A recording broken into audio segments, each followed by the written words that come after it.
for Dishonored, you play Corvo Atano, who is a supernatural assassin in a steampunk city.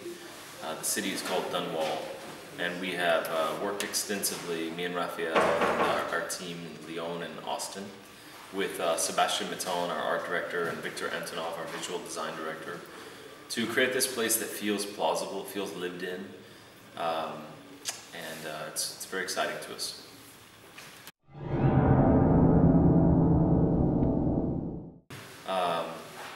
So Dishonored is a game where you can approach situations from a combat standpoint or stealth, and you have a wide variety of powers. Well, not one player cannot have them all. You use runes to purchase them, so you can either like buy a set of them or buy one or two and go deep on it. And you also have bone charms that have minor effects on the world. Like maybe you can possess white rats for twice as long, is a good example. And then you also collect money and buy equipment and upgrade them in different ways, depending on your play style. So you take this and you take the non-linear pathways through the world, like our lead level designer is Christophe Carrier, who worked on Arch Fatalis and Dark Messiah.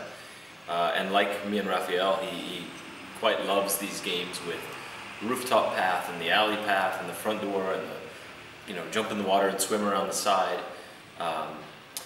And so you combine these things, the stealth or combat, all these different pathways, the powers and the way they affect, maybe one player takes possession and another player takes the teleport blink power. They have a very different experience, how they get in and whether they go vertical or whether they swim in the water possessing a fish. And then there's also the moral axis as well. You can be very brutal and fight everyone, or you can literally not kill anyone when you play Dishonored.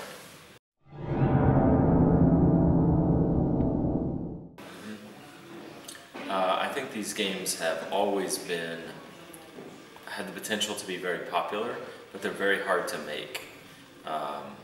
Whereas it's hard enough to make a video game where there's one path through the world, but a video game where there's a matrix of paths is incredibly difficult, and everybody who's worked on something like Stalker or Far Cry 2 or Bioshock or System Shock or Thief, my work on the Deus Ex games, Raphael working on Arx Fatalis, Dark Messiah, anyone can tell you those games are like really hard to make because they involve, all the simulation elements, player choice, you have to support all of these different pathways.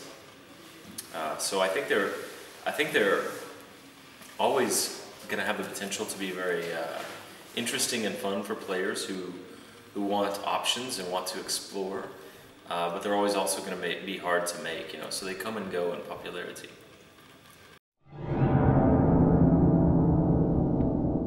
We're tracking how many people you've killed, and we're tracking the resolution of some of the side quests that people have asked you to do that are stabilizing or destabilizing.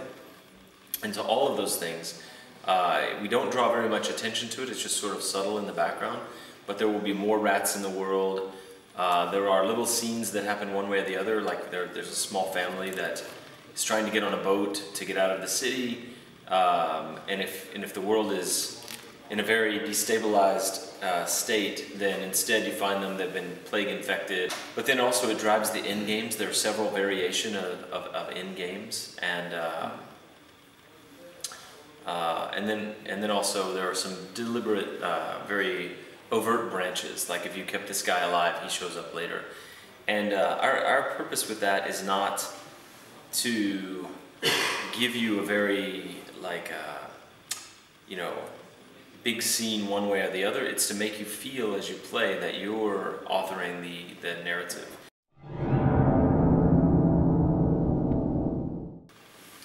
Raphael and I and all the people that we work with at Arcane, we really love first person.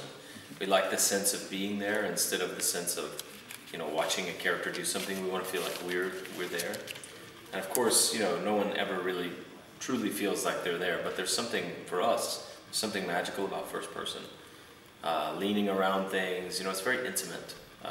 It's very direct, and we like it so much. It's just a part of our values.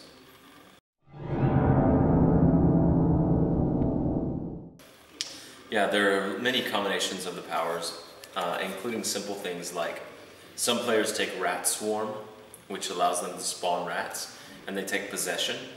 And then they can summon rats and then possess one of them and use the rat to run around. So they always have access to a rat to possess.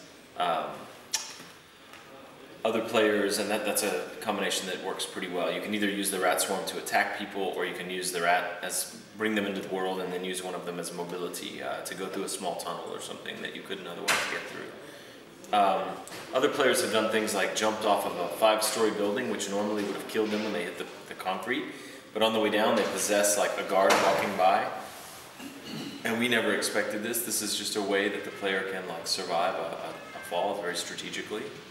But there are also cool things that people have done that are more dramatic, like you can stop time. And so as a guard is about to shoot his gun, if you catch it just right, there's the bullet hanging in the air when time is frozen. And so some player like possessed the guard that shot, walked him around in front of the bullet, and then when time resumes, the bullet kills the guard. He shot himself effectively. Little things like that are super fun, and it's fun to watch players experiment with them.